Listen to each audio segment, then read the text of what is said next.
dalam versi hakikat, dia tidak lagi merasa dirinya yang beribadah,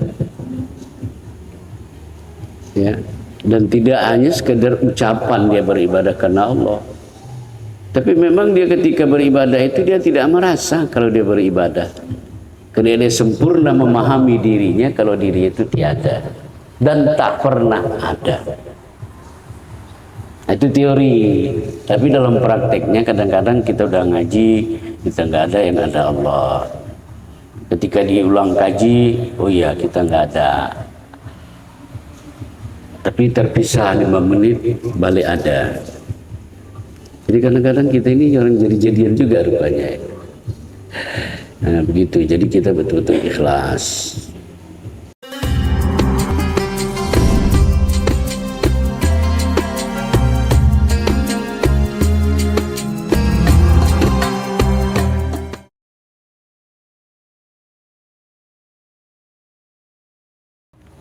Bismillahirrahmanirrahim. Faman kana yarju liqa'a rabbih falyamal 'amalan shalihan wa la yusyrik bi'ibadati rabbih ahada. Shadaqallahul 'azim.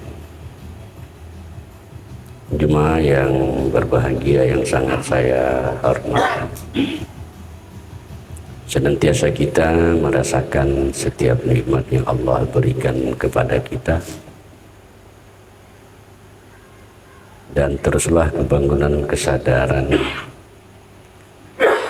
pada diri masing-masing kita untuk mensyukuri dan menggunakan setiap nikmat yang Allah berikan. Sedikit ataupun banyak nikmat itu tetaplah kita syukuri.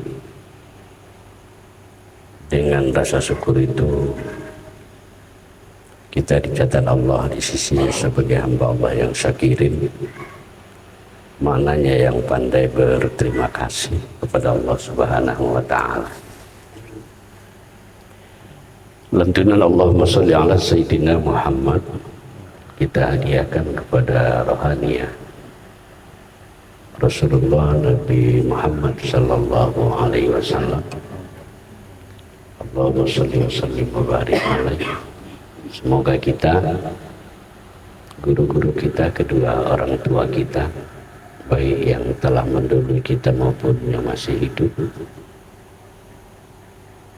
tetap mendapatkan syafaatnya baik di dunia, terlebih-lebih di akhirat kelak. Amin ya Allah, amin ya rabbal alamin. Sebagai mukaddimah atau pemanasan kita pada malam hari ini, mari kita renungkan,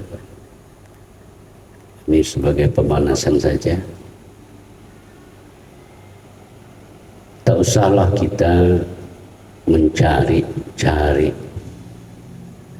sesuatu di dunia ini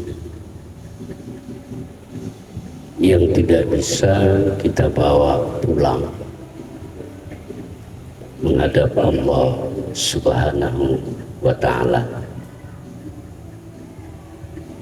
Maka marilah kita cari apa yang bisa kita bawa pulang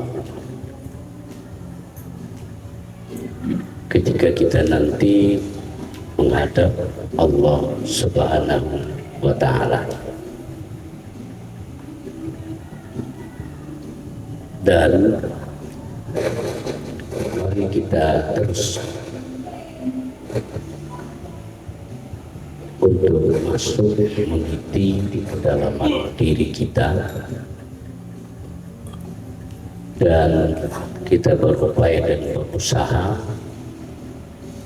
kita jauh lebih betah tinggal di dalam, di rumah sendiri, ketimbang betah di luar dan betah di rumah orang lain. Allah sudah menghadiahkan kepada kita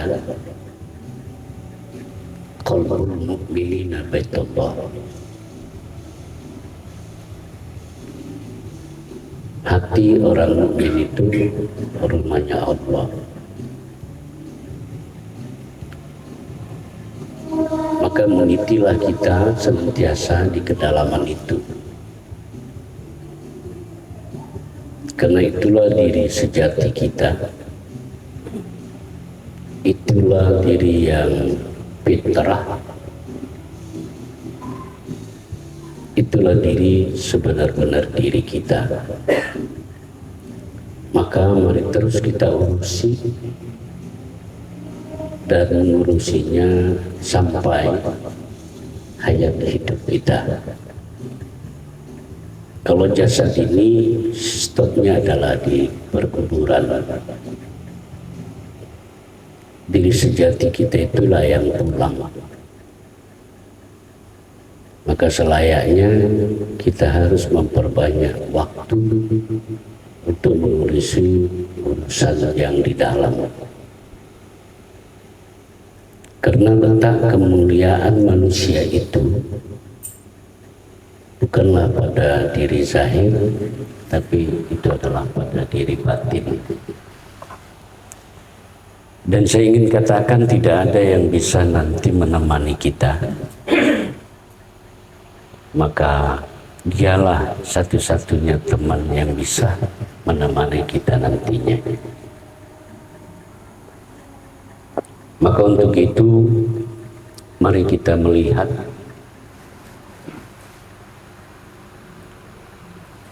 ya ada beberapa penyakit hati yang harus kita kikis untuk bisa kita masuk ke dalam hati itu. Ayam tidak akan masuk ke dalam kandang kalau di dalam kandang itu ada yang namanya katakanlah seperti musang. Kita tidak akan bisa masuk di kedalaman qalbul mu'mini baitullah itu kalau ada penyakit hati. Dan ini sesegera mungkin harus kita bersihkan, harus kita sucikan. Mari kita melihat kedudukan hati itu. Nabi mengatakan inna fil jasadi mudghah idza salahat salaha sairul badan wa idza fasadat sairul badan ala wahyal qalb. Kata Nabi, sesungguhnya di dalam jasad anak Adam ini terdapat segumpal daging. Kalau dia baik seluruh tubuh kita,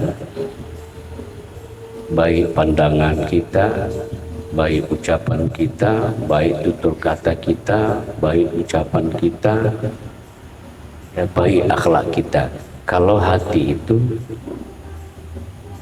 baik, tapi sebaliknya, kalau hati itu penuh dengan penyakit, ya maka sulit kita untuk menuju rumah Allah itu, untuk sampai ke rumah Allah. Makanya saya katakan di minggu yang lalu bahwa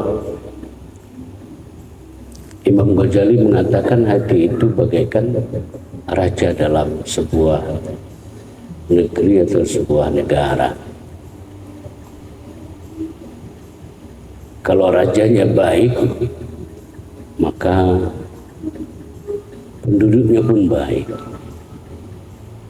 Tapi kalau hati itu, rajanya itu rusak, maka penduduknya pun akan rusak.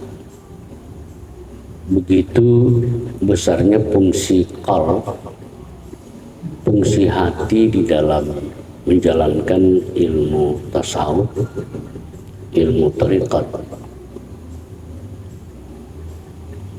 Ya.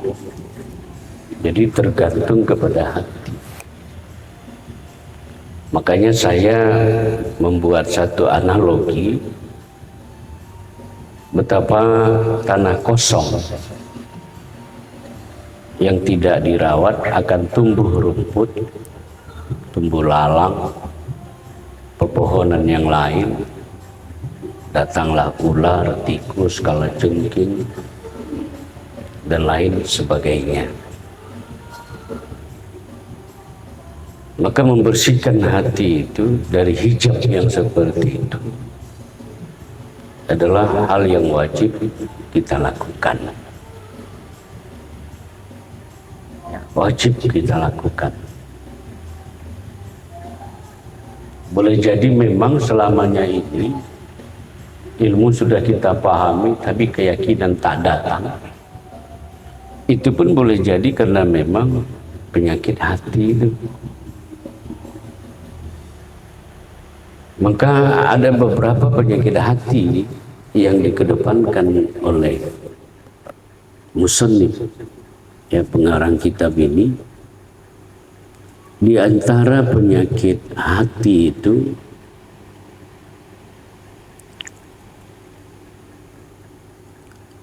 yang pertama itu disebutkannya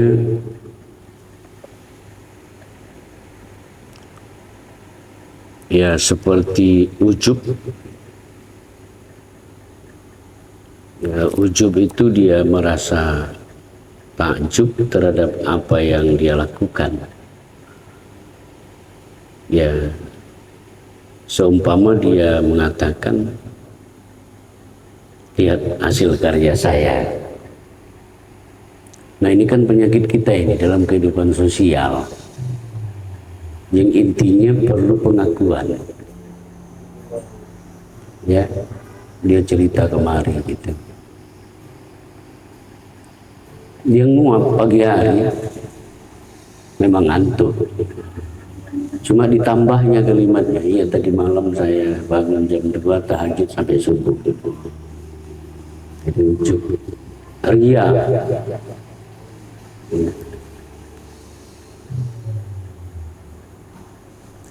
Ghadab, ini juga penyakit hati.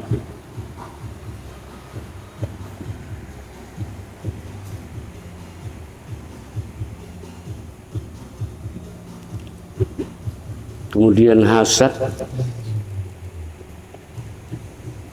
ya dengki. Inilah penyakit hati itu. Ternyata ini musang dalam kandang. Hidayah itu nggak masuk. Ngaji tinggi, tapi ceritain orang dia pun pasif. Iya kan? Nah, ini yang harus kita hindari. Maka diobatilah penyakit ini ya dengan sifat terpuji. Artinya kita ganti itu dengan sifat ikhlas. Ya, dalam beribadah terutama. Jadi kalau kita berbicara dalam konteks ikhlas dalam pandangan dunia hakikat ini, ya hanya bisa kita katakan dia tidak lagi merasa dia yang berbuat. Nah, kalau bahasa syariatnya kan ikhlas itu semata-mata karena Allah gitu. Tapi bagaimana prakteknya beribadah itu ikhlas semata-mata karena Allah? Sedangkan pernah saya katakan 0,1 saja kalau kita masih merasa ada di dalam beribadah, wujudika zambun. Apa wujudika zambun itu? Wujudmu adalah dosa besar. Nah, jadi sekali lagi diganti penyakit hati itu dengan obatnya berupa ikhlas. Ikhlas tadi dalam versi hakikat, dia tidak lagi merasa dirinya yang beribadah, ya, dan tidak hanya sekedar ucapan dia beribadah karena Allah, tapi memang dia ketika beribadah itu dia tidak merasa kalau dia beribadah, karena dia sempurna memahami dirinya kalau diri itu tiada dan tak pernah ada. Itu teori. Tapi dalam prakteknya kadang-kadang kita udah ngaji, kita nggak ada yang ada Allah. Ketika diulang kaji, oh iya kita nggak ada. Tapi terpisah 5 menit, balik ada. Jadi kadang-kadang kita ini orang jadi-jadian juga rupanya.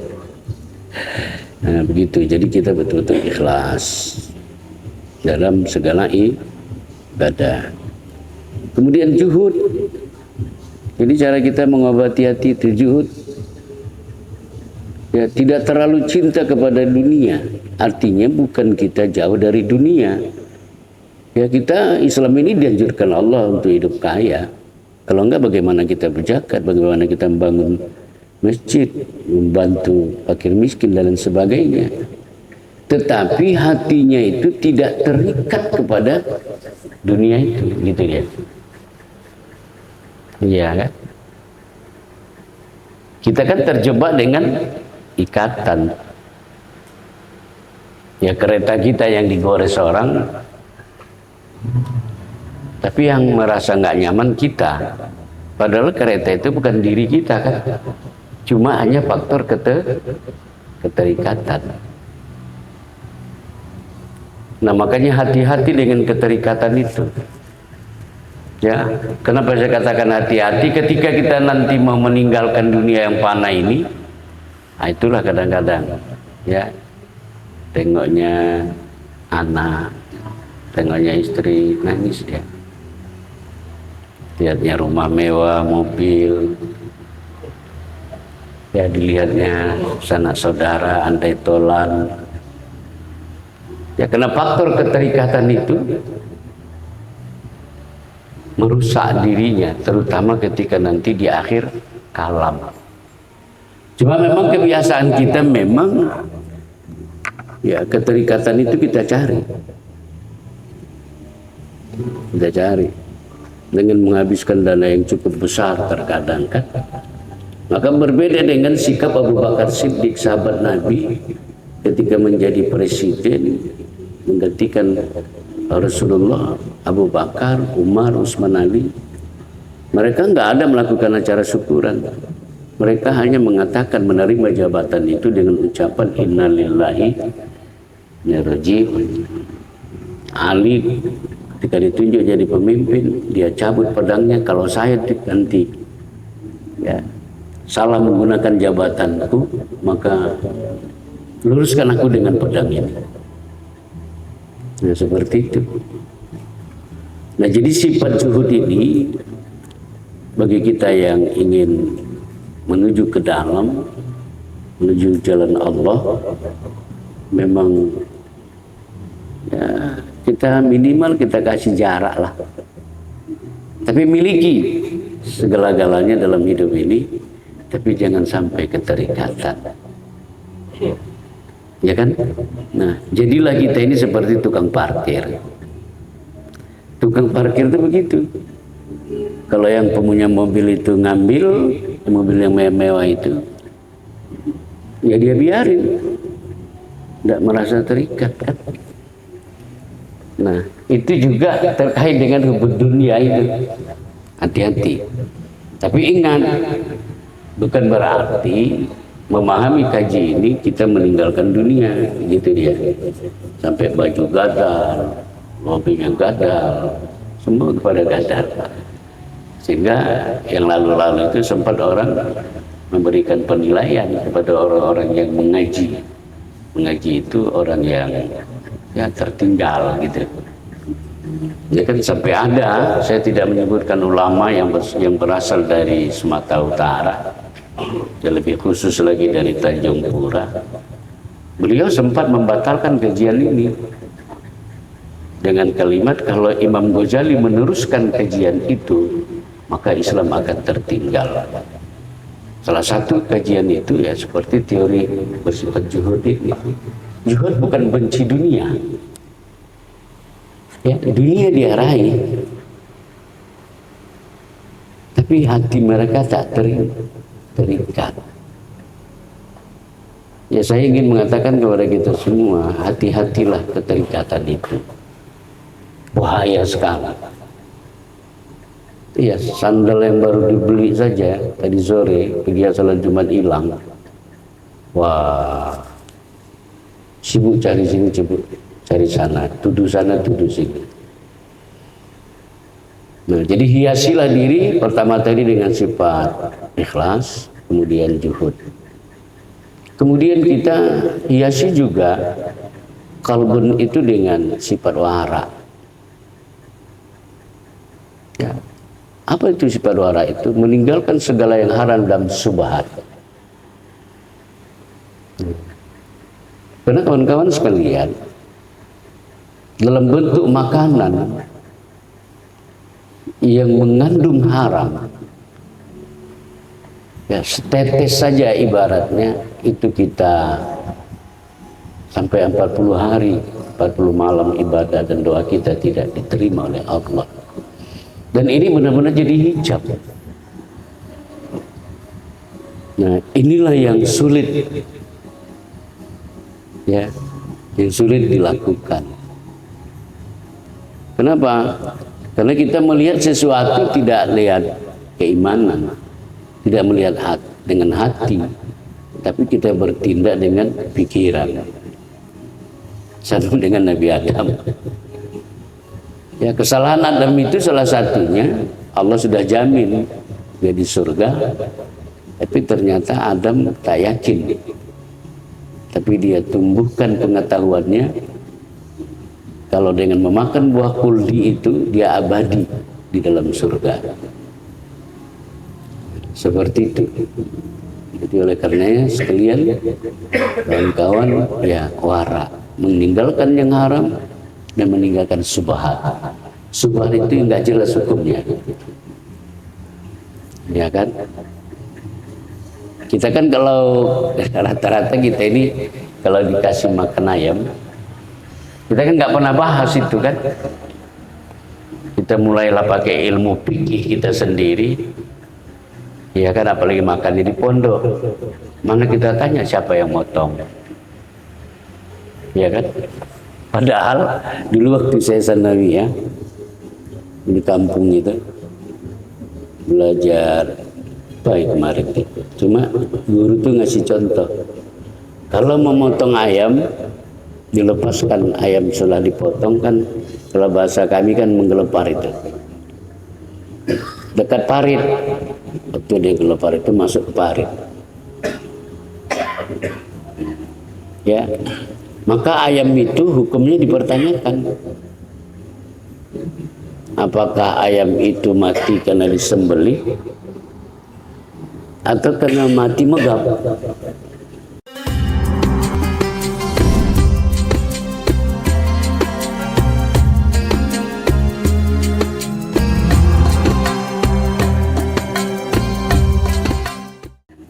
Ya, maka ayam itu hukumnya dipertanyakan. Apakah ayam itu mati karena disembelih atau karena mati megap? Mati di air dia. Nah, saya tidak mengkritik pemotong ayam yang jual ayam. Tapi sekian banyak ayam yang dipotong itu saya lihat kadang belum mati dia tempat penyembelihan, langsung dimasukkan ke air panas. Ya kan? Nah, ini tidak kita teliti.